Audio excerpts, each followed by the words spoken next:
Canal International.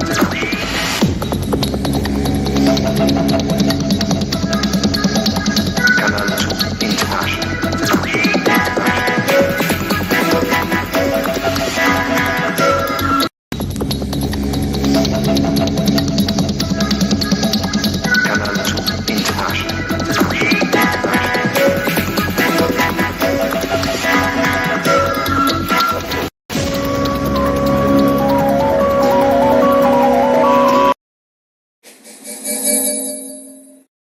Good evening once more. Welcome to this edition of the Primetime Newscast in the English language on Canal International.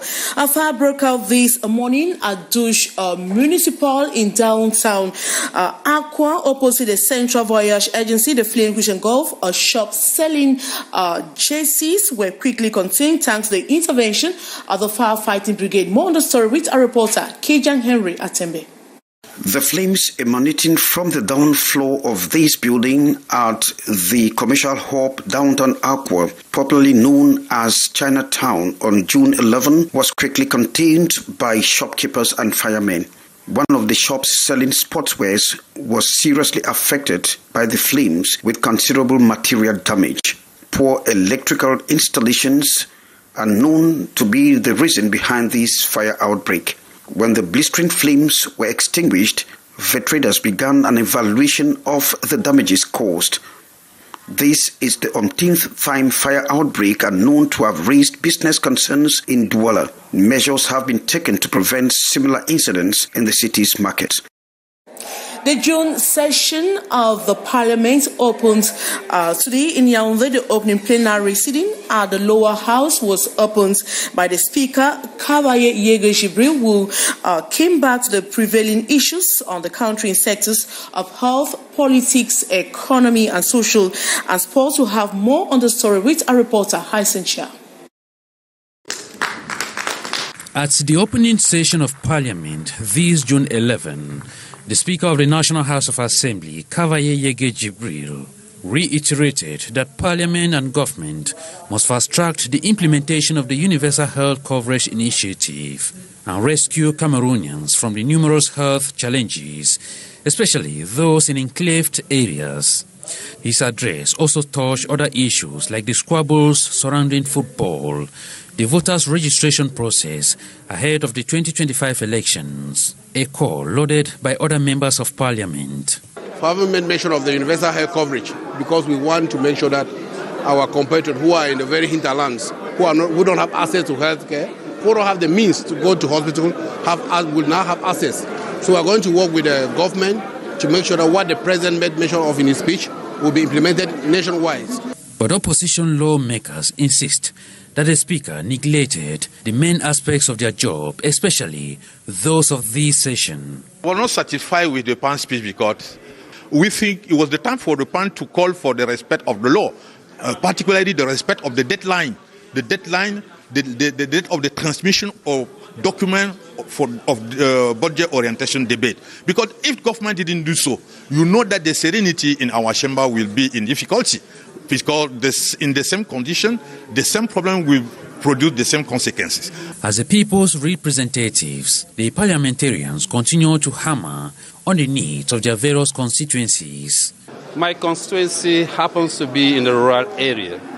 I've always talked about roads, asking the state to give me roads, give me medical structures, give me water and electricity. These are structures that I desperately need.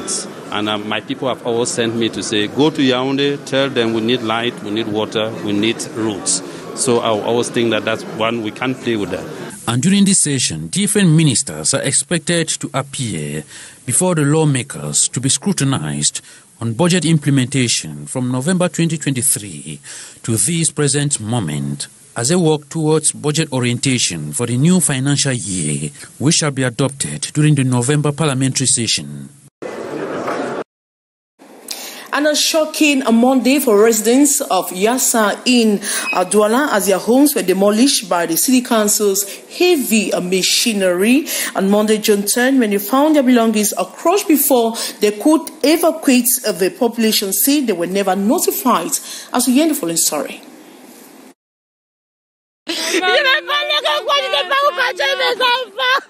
In just a few hours, houses in the Yassa neighborhoods of Douala were reduced to rubble. The morning of June 10 is one that residents will not forget.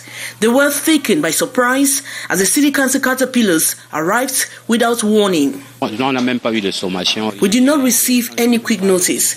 When I stepped my feet out of my home, that's when a neighbor alerted me that our houses are being demolished. Everything went down in the rubble. My children's documents. They did not give us time to take out our property. Among those affected were businessmen who decried the actions as an abuse of power. We met the authorities of Douala who told us our documents are being studied. We should be calm. We are surprised that they're demolishing our homes today. An area spanning nearly a hectare, including a school, was not spared from the destruction. We were never notified, nor summoned by city council officials. We are surprised. That's my 4 years investment. It's gone.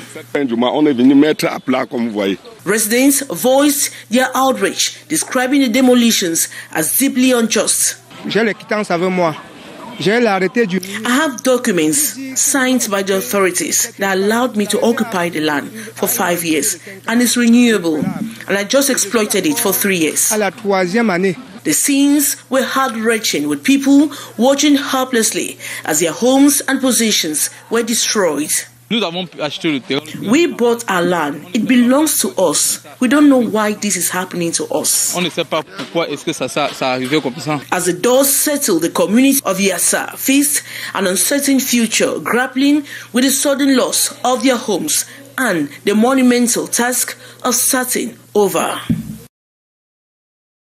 I'm presently in a National Gendarmerie dragnet. The Central Judicial Research Service caught the 4 nationals alongside 3,600 grams of cocaine and 7 kilograms of reproductive power, which the popularly call developer. More with our reporter, Haisincha.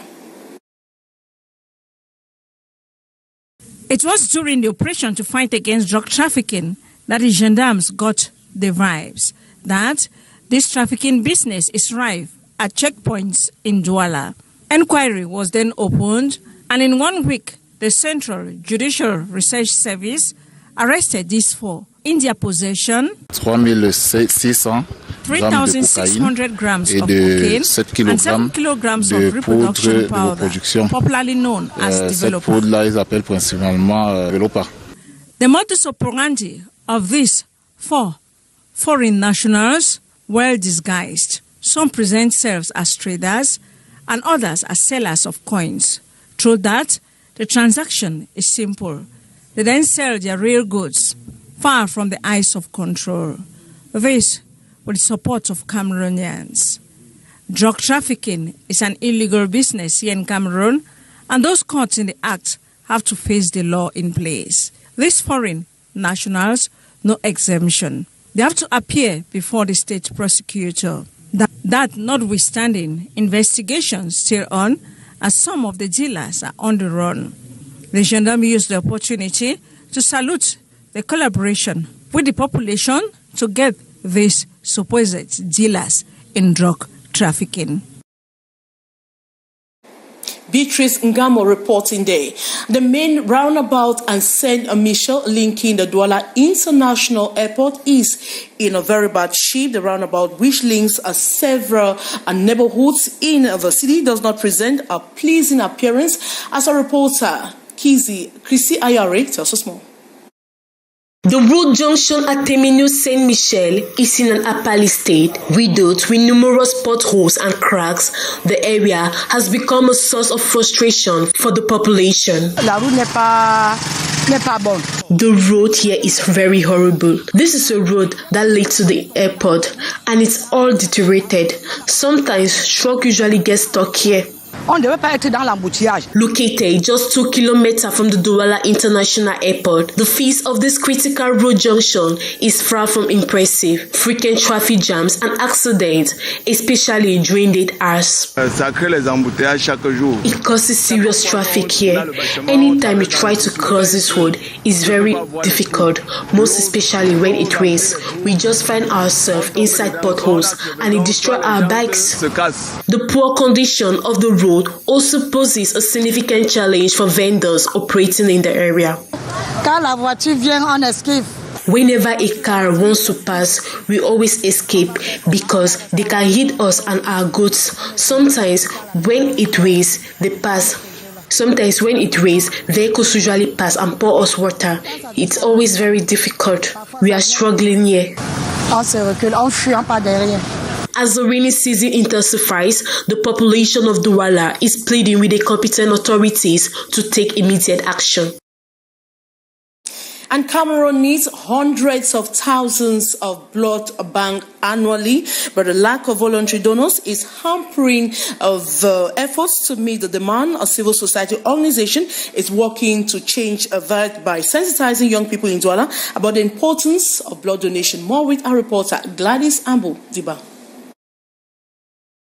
Cameroon faces a critical blood shortage. The country needs at least 400,000 bags of blood annually to meet local demand, but blood banks are struggling to maintain a regular supply. This is largely due to a lack of voluntary blood donors, particularly amongst young people.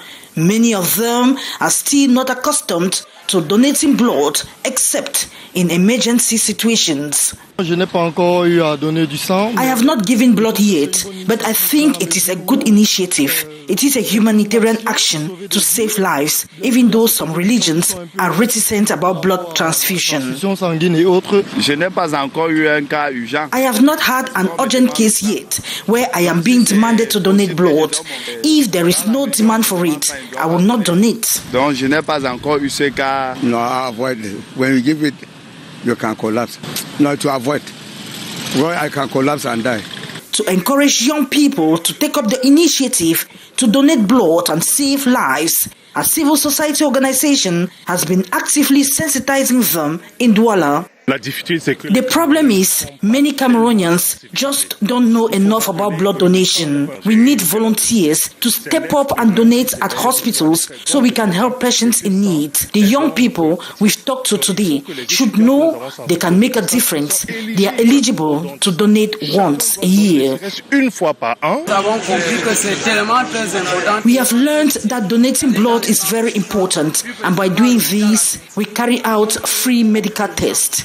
These efforts to raise awareness about blood donation are expected to go a long way towards saving lives in Cameroon.